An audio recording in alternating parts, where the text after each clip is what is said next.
Hallo und willkommen zurück zu den Videos über die Bauernregeln und Lostage. In diesem Video geht es um den Frühling. Ich habe 15 Bauernregeln zusammengestellt. Und die erste Bauernregel lautet, das Frühjahr frisst den Winter und ist eine allgemeine Aussage. Die Lerche verkündet den Frühling ist eine Zusammenstellung der Tatsachen, dass die Vögel verraten, wann der Frühling wirklich ausbricht und wann es wieder wärmer wird. Im Lenze Sonnenfinsternis gibt wenig Korn, doch Wein gewiss. Ist erstaunlich, weil bei der Bauernregel würde man von irgendwelchen Sprüchen über die Felder oder über die Tiere ausgehen, aber auch die Sonnenfinsternis, die natürlich auch beobachtet worden ist, kann genauso eine Grundlage sein. Viel Nebel im Frühjahr, viel Regen im Sommer. Ein sehr feuchter Sommer ist für die Ernte natürlich nicht ganz so optimal. Wenn im Frühling das Gewölk in die Berge treibt, dann gibt's gut Wetter. Wer im Frühling den Pflug trocken hinausfährt, bringt die Nass im Herbste herein. Also wenn es sehr trocken ist im Frühling, das ist das, was dahinter steht, dann muss man sich darauf einstellen, wenn diese Regel stimmen sollte, dass der Herbst ein sehr feuchter sein wird, was beim Ernteertrag natürlich oder bei der Ernteeinholung wichtig ist. Wer im Frühling Kerne legt, hat im Winter Bäume. Also ob das so schnell geht, das wage ich zu bezweifeln. März trocken, April nass, Mai lustig, von beiden was, bringt Korn in den Sack und Wein ins Fass. Also Regen im April und im Mai, was die Leute nicht so gerne haben, weil sie lieber ein schönes Ausflugswetter haben, ist in Wirklichkeit für die Landwirtschaft sehr wichtig.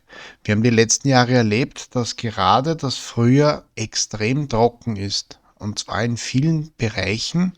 Und heuer, ich drehe das Video gerade im März 2023, ist es ganz extrem mit der Trockenheit. Also wenn es da einen feuchten April gäbe, wäre das für große Teile Europas wichtig.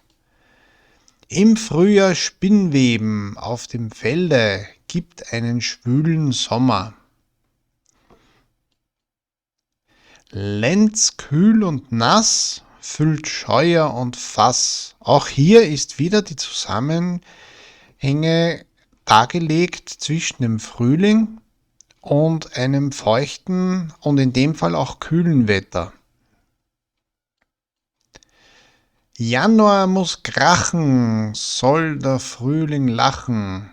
Das ist eine der Bauernregeln, die sich nicht darauf bezieht, wie das Wetter im Frühling ist, um es auf die Ernte und den Herbst überzuleiten, sondern hier geht es darum, welche Voraussetzungen gegeben sein müssen, dass der Frühling ein schöner wird.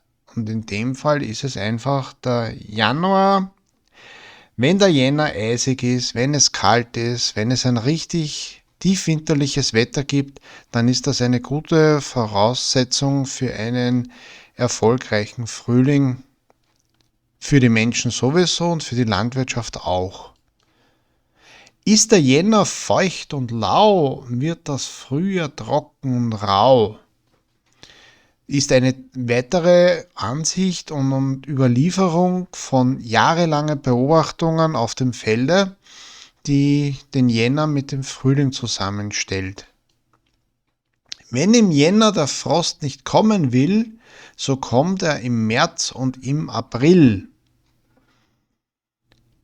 Das ist eine Tatsache, die wir vor kurzem erst erlebt haben, dass es in Mitteldeutschland extrem viel Schnee gegeben hat und das hat es den ganzen Winter nicht gegeben.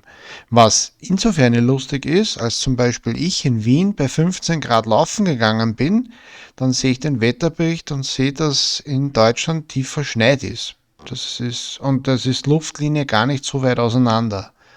Also diese Bauernregel hat sich hier schon bestätigt, weil der Jänner war nicht wirklich sehr kalt.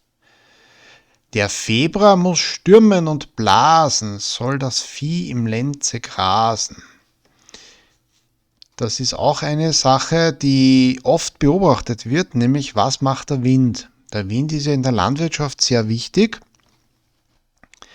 für die Blüte, für den Transport, aber auch als Problem, wenn es zu viel trockenen Wind gibt, weil dadurch der Boden natürlich auch austrocknen kann.